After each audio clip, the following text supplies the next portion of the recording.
Čau visiem! Esmu iegādājies divus vecus monster trakus. Lūk, kādi divi, pilnīgi vienādi. Ražotājs ir Henglong un saucās Mud Truck. Henglong parasti ražo tankus, kā mēs zinām, un reti kurš zina, es arī nezināju, līdz es nopirku, ka viņi ražoja arī automašīnas. Šie te ir vismaz 10 gadus veci, tas ir kaut kur ap 14. gadu. Domas dalās youtuberiem, kad viņi tiks sākti ražot, jo informācijas gandrīz nekādas nav. Iespējams, ka ap 2. gadu un iespējams, ka ap 9. gadu. Tā kā grūti pateikt, bet kas ir interesanti, AliExpressī vēl aizvien pieejams ir pilnīgi visas viņu rezervas daļas, bet nav vesels mašīnas. Nāca līdz viena šāda pults, vecais Flyskais, kas ir gana labs īstenībā, un divas pultis uz kristāliem ar antenām, bet tās es nemaz nerādīšu, neviens viņas nelietos, tāpēc šeit ir šī garā antena. Pastīsimies, kā viņi izskatās apakšā. Starp citu, kas vēl, šīs bodijas ir pilnīgi kārtībā, šis ir ar plaisu. Es domāju uzlikt šo bodiju apakšā un šo pa virs un salīmēt viņas kopā. Kas vēl ir interesanti, abi bodiji ir ar plēvītēm. Tās plēvītes var noplēst nost, un viņš būs smuki spīdīgs. Tā kā šitam es esmu noplēsis jau nost, šitam es arī plēvīti plēsīšu nost, tā kā es būšu pabeidzis projektu. Apskatīsimies mašīnas tagad. Šo mašīnu man izdevās iedarbināt, tātad amortizātori, kas nedaudz ķīlē.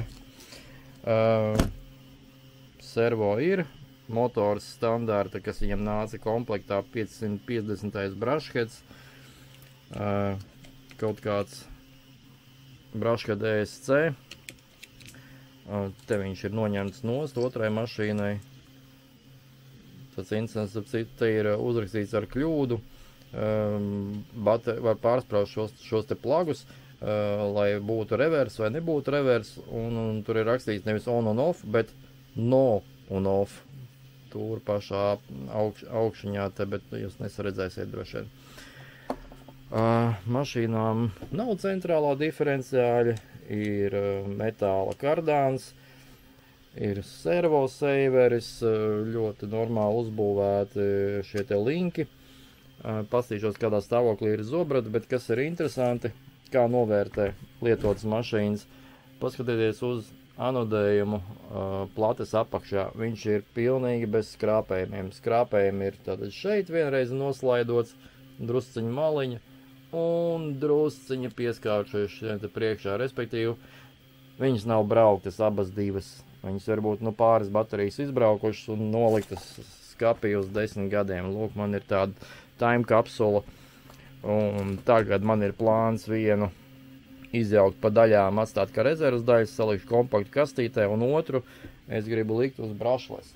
Par laimi man kolēģis jau ir piegādājis lielu brushless ESC, un man ir jāpiemeklē tikai motors, un tad man būs maziņš monster trucks, ar ko daudzīties apkārt. Tā, šie amortizatori neķīlē. Pārjauksim pilnīgi visu, pārliesim amortizators, apstīsies kādā stāvoklī zobrati un gultņi, un tad liks kopā un ies izbraukt. Nu, ko sāku jaukt mašīnu un tīrīt, ir nedaudz smiltis, uzbūvu ļoti vienkārši. Te ir servo saveris, viss ir atskrūvējies vaļā, es to neko neesmu skrūvējis, atskrūvējies arī pats servo horns bija. Tā tad plaukti, visi ir nevis uz skrūvēm augšā, bet ar kādiem fiksatori saucās, tāds C-veida plāksnītes. Nu, šeit hubi ir metāliski. Jā, tātad noņēmu diferenciālu, gribu parādīt diferenciālu, kā izskatās. Ko es gribēju pateikt? Šīs te zobrats, viņš ir no dzels. Viņš normāli magnetizējās, un es pieļauju, ka arī otrs lielais zobrats ir no dzels. Ne tā kā taisa tagad, kad tieši identiskas formas zobrati ir prasēti no silumīna, lai ir lētāk. Šitie ritīgi dzelzinieki. Protams, gultņi jāmalc pāri šitām detaļām, un ja šitiem te izdauzīsies ar pusasīm ar šitiem te kauliem, ja izdauzīsies te robi, tad tos gultņus es nenovākšu nost pāri. Tad būs jājauc ārā diferenciāls un kaut kā no iekšpuses jāmēģina viņu izdabūt, nezinu kā. Pagrieziena detaļa, kā viņas saucās, pat nepateikšu, kā tas skaitās, stūras mehānisms. Interesanti, kas ir, ka šeit augšā un apakšā ir ieprasētas bronzas bukses ar vītni. Tātad it kā plasmas detaļiņa, bet tomēr ir piedomāts. Pastīsimies, kā tas izturēs 2S brushless motoru. Skaitās, ka viņiem nāca tāda modifikācija ar brushless motoru. Pastīsimies, cik ilgi viņš dzīvos. Ja kas man ir otrs rezervē. Lūk, mašīna ir gandrīz pabeigta. Izlaiju ārā 10-gadīgo eļu no amortizatoriem. Ielēju jaunu. Jaunu nozīmē lietotu, tāpēc, ka šajos amortizatoros man bija žēl liet labu eļu iekšā. Ielēju no pudelītes, kurā es esmu nolējis eļu no tragie amortizatoriem. Pēc, mēneša 2 stāvēšanas alumīnija nodiluma frakcijas nosēdušās apakšā, un viņas tā arī paliek tajā apakšā, un nesamaisās kopā. Eļļa bija tīri laba, kā redzams, un es ielēju viņu šajos amortizatoros. Pastīsimies, kas būs, jo vecā eļļa, kur ir lupateņi, viņa bija stingri dzeltena, 10-gadīga eļļa. Kas man viņos nepatīk, viņi ir kaut kā neprecīzi uztaisīti, vai plastmasas šīs te šaibītes, caur kurām iet štoki, ir neprecīzas, vai arī virzuļi, kuras es mēģināju slīpēt, bet daži no viņiem ķīlē. Ne visās pozīcijās, citreiz normāli staigā, kad pagriež štoku, tad viņš mēdz arī ķīlēt. Cerēsim, ka atspērs viņš spējas iztaisnot, un pamēģināsim. Drīz varēsim mēģināt mašīnu. Es pilnībā pārlasīju. Tūlīt parādīšu mašīnu. Lūk, ir mašīna. Bija ļoti maz sasmērēt diferenciāli, to es jums rādīju. Aizmugurējais diferenciāls izrādījās ar izlaustu zobu. Un tie tā saucamie dzels zobrati arī atklājās, ka ir no dzels, bet no pulvermetāla tomēr. Ieliku no otras mašīnas, kas man ir donoras zobratu, bet vienalga viņš smuki nerotē. It kā lielāko daļu izgriež smuki un pēc tam kaut kur saķerās. Tā kā šī te griešanās nav ideāla. Iespējams, ka tas radīs vēl problēmas. Uzliku motoru, par kuru es neesmu pārliecināts, jo iepriekšējā mašīnā es ar viņu ilgi cīnījos un nolēmu, ka beigts ir motors. Viņš it kā darbojās, bet man uz ielas gļukoja. Bija vietas, kas bija mašīnai saskarovētas nepareizi. Iespējams, ka iepriekšējā remonta laikā kaut arī nav viņa nodilusi nemaz. Visi mēzgli, viņi ir tādi ar mazumu piegaršu, kā jau budžeta mašīnai. Nezinu, vai viņi izturēs 3S bateriju un brushless sistēmu.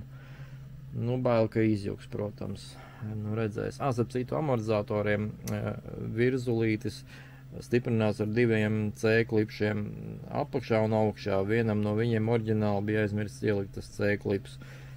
Es uzliku vietā. Tad saliksim līdz galam un iesim testēt. Ko es izdarīju vēl? Es noplēsu plēvi no bodija, un tagad bodijs ir pilnīgi jauns un spīdīgs. Tā kā no rūpnīcas nācis, un tā arī ir. Un es viņā ielīmēju iekšā ar šūgu, kur ir klipši vēl, ielīmēju iekšā veco bodiju, otro, kas nāca otrai mašīnai, pat cik viņš bija bojāts, te ir tie plīsumi malā redzami. Es viņus abus salīmēju kopā, tagad man ir viens biezs bodijs. Ja tā mašīna spēs tā pabraukt un bašīt, tad kuzovs izturēs iespējams pat ilgāk kā pati mašīna. Tūlīt saliksim amortizatorus, montēsim virsū un brauksim testēt. Cerams, ka atgriezīsies uz visiem 4 riteņiem.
Nu, ko es gribu pateikt? Izbraucu veselu minūti. Par motoru es teicu, ka viņam iespējams ir defekts, un viņš tiešām tāds arī ir. Kaut kā aizkavējās gāze. Nav īsti labs, tur jāsūt jauns, bet pēc pirmajiem 2 kūliņiem man palika bodyposti jau kuzovā, viņi ir nolūzuši. Iepriekšējai mašīnai bija nolūzuši, arī es saliku no otras, tā kā. Nu nezinu, ietestēt es nevarēju, ja šī plasmas ir palikusi drupaina, tad kas būs ar visām pārējām detaļām, grūti pateikt. Domāju, ka jāpasūta jauns motors, un tad jau mēģināšu paklusām bez jums izbraukt nopietnāk. Paldies, ka skatījāties! Tāda izskatās 14. gadā ražota mašīna. Visiem veiksmi darbos un projektos!